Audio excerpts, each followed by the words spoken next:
বর্তমান সময়ের পিতামাতারা তাদের মেয়েদের প্রবাসী বা সরকারি চাকরি দেখে বিবাহ দেয়। এতে করে প্রবাসীরা বিদেশ চলে গেলে তাদের বউরা পরকিয়া করে। এখন আপনি এদের সম্পর্কে কিছু বলুন। মানে এই ফলা প্রশ্নকারী বেকার, বিদেশও যাইতে পারে না, তারপরে হড়ালেও বেশি একটা নাই। এখন শুনেন, কর্মতর থাকা লাগে। তো প্রবাসীর কাছে বিয়ে দিব, কোনো অসুবিধা নেই। প্রবাসীরা 6 মাস অন্তর অন্তর ছোটনের লাইনে আইবা, মা কাল্লা আছে এতে আর মাহফিল আইয়ে ন ছোটনারে কইবা যাতে তার 5 কপি করবান নেয়। শোনেন, চাকরিজীবী যদি বিয়ে হইতো তাহলে আমরা 98 বেড়ারাই তো কিতে হাইতেন না, বহাইতেন না। আমার শ্বশুর এগ্রিকালচার অফিসার আছিল, বুঝছেন নি? তো এগ্রিকালচার অফিসার উনি এই কত বালা বালা বিয়ের লাই আর বললাই 50 ভরি 100 ভরি স্বর্ণ লই উনি বিয়ে দেয় না, হয় আলেম চাই দিও।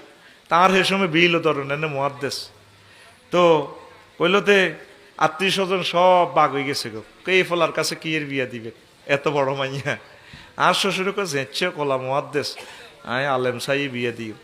এই অল্প সময়ের ভিতরে আল্লাহ আমারে যা ডালি দেওয়ানো শুরু করছে। এখন আয় হাতাগো 14 গোষ্ঠী কি নিয়ে এলে তৈরি। সম্পদ কে দেয়?